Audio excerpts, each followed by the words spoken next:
Kitty, le 13 mars 64, à 2 pas de ton appartement dans le Queens, un homme que tu ne connais pas te poignarde, te traque jusque devant chez toi, puis te viole. Bordel, Kitty.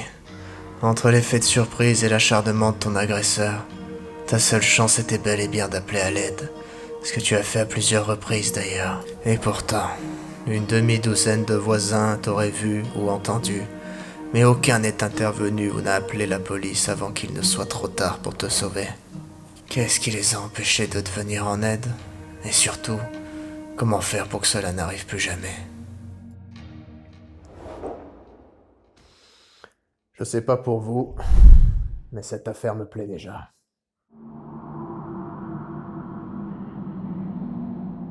Suite à l'affaire Kitty Genovese et au scandale médiatique provoqué par l'inaction des témoins lors de l'agression, 2 psychologues sociaux, Darley et Lattané, se sont demandé ce qui avait bien pu se passer. En 68, Darley et Lattané ont monté une expérience dont les résultats sont surprenants. Un sujet naïf était témoin d'une crise de convulsion que simulait un complice. Lorsqu'il était seul avec la victime, il intervenait dans 85% des cas. Lorsqu'un autre témoin était présent lors de la crise, il intervenait dans 62% des cas. Et lorsqu'il y avait 4 témoins, il n'intervenait plus que dans 31% des cas. La question c'est, qu'est-ce qui se passe dans la tête des témoins? La réponse c'est, plein de trucs. Oh ben la science c'est précis, hein, ça rigole pas. La première hypothèse explicative, c'est la diffusion de la responsabilité. Plus vous augmentez le nombre de témoins à un événement, moins chacun d'entre eux va se sentir individuellement responsable d'intervenir. Non, non, non, non, non, non, non, non, non.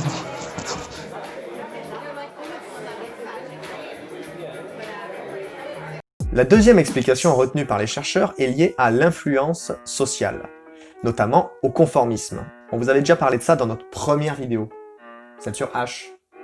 Rappelez? Non? Allez la voir. Les témoins d'un événement vont avoir tendance à observer les membres de leur groupe et de les imiter afin de ne pas être déviants. Donc tant que personne n'intervient, tout le monde reste immobile et personne n'intervient. Enfin, la troisième explication réside dans l'appréhension de l'évaluation. Le témoin de la scène va avoir peur que son intervention ait l'air inefficace, excessive ou inappropriée aux yeux des autres individus. Il craint donc le jugement d'autrui, ce qui le pousse à s'abstenir d'intervenir.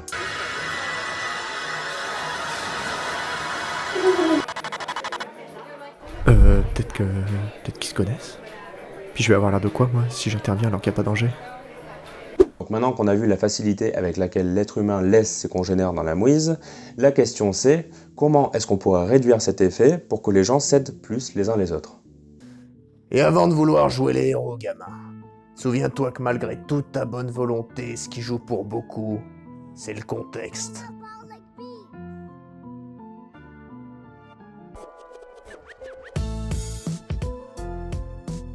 Déjà, il faut que la situation ne soit pas ambiguë. Si on est sûr que la victime est vraiment en danger, on va plus facilement agir car on aura moins peur de se tromper, ce qui limite ainsi l'appréhension de l'évaluation, ce dont on vous a parlé juste avant. Non! Ok, là y a pas bon, j'appelle les flics!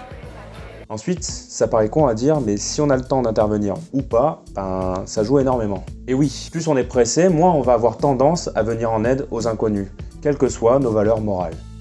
Aidez-moi, aidez-moi, aidez-moi. Ouais, non mais j'ai mon beurre moi qui m'attend. Bonne chance!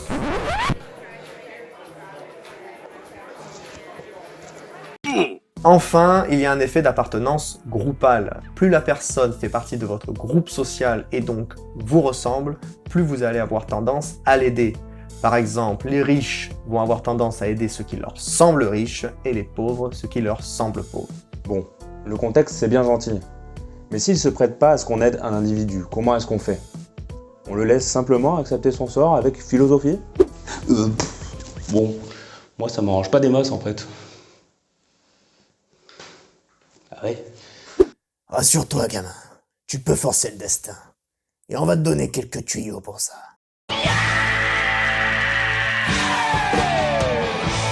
L'une des premières astuces pour réduire l'effet spectateur, eh bien, c'est de faire ce qu'on est en train de faire aujourd'hui. Informer les gens sur ce qu'est l'effet spectateur. C'est cadeau. Une étude de 78 tend à montrer que donner simplement 5 minutes d'information sur ce qu'est l'effet spectateur à un groupe de participants permet d'augmenter leur propension à venir en aide à un individu qui vient de chuter en face d'eux juste à la sortie du cours. Ce qui a également son importance, c'est le sentiment de compétence pour venir en aide. Un pompier aura plus de facilité à secourir une personne qu'un avocat. Le sentiment de compétence permet de réduire l'appréhension de l'évaluation puisqu'on pense avoir les bons gestes. Il y a une autre méthode essentielle que n'a pas pu appliquer cette pauvre Kitty. Bordel, Kitty. Cette méthode, c'est d'interpeller individuellement un témoin spécifique plutôt qu'appeler indistinctement à l'aide les gens autour. Cela va permettre de faire disparaître la diffusion de la responsabilité puisque l'individu désigné ne sera plus en capacité de penser qu'une autre personne se sentira responsable d'intervenir. Vous, s'il vous plaît, aidez-moi. Mais oui, là, vous, avec le t-shirt gris, là. Oui, bah vous, là, avec le logo Quicksilver sur le t-shirt gris, là. Allez, venez m'aider. Bon bah ça va, je m'y colle. En tant que témoin, si le souci c'est la peur d'en prendre plein la gueule en intervenant seul, vous pouvez toujours demander aux autres témoins de vous aider. Peut-être qu'eux aussi, ils ont tout simplement peur d'intervenir seuls. Et si le souci c'est de les bouger, pensez au conseil précédent, en les mobilisant personnellement. Pour finir, quoi que vous fassiez, faites-le. Ce sera toujours mieux que de ne pas intervenir. Sauf aider l'agresseur, hein. Et n'aidez pas l'agresseur. Chaque jour en France, des dizaines de spectateurs des mondes psychosociaux suivent leurs conseils au mot près et font n'importe quoi. Quand vous voyez une agression, n'aidez pas l'agresseur. Merci. Ceci est un message du ministère chargé des gens qui prennent tout au premier degré. Alors c'est ça qui t'a coûté la vie, Kitty? De simples mécanismes psychosociaux qui ont permis à la cruauté d'un homme de déferler sur toi? Quitte à ne pas avoir été sauvé, espère au moins que tu aies servi d'exemple et que ça n'arrivera plus. Affaire classée. J'écoute.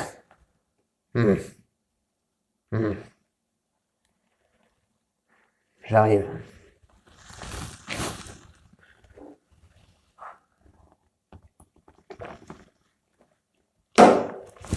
Décidément, j'ai encore été trop optimiste.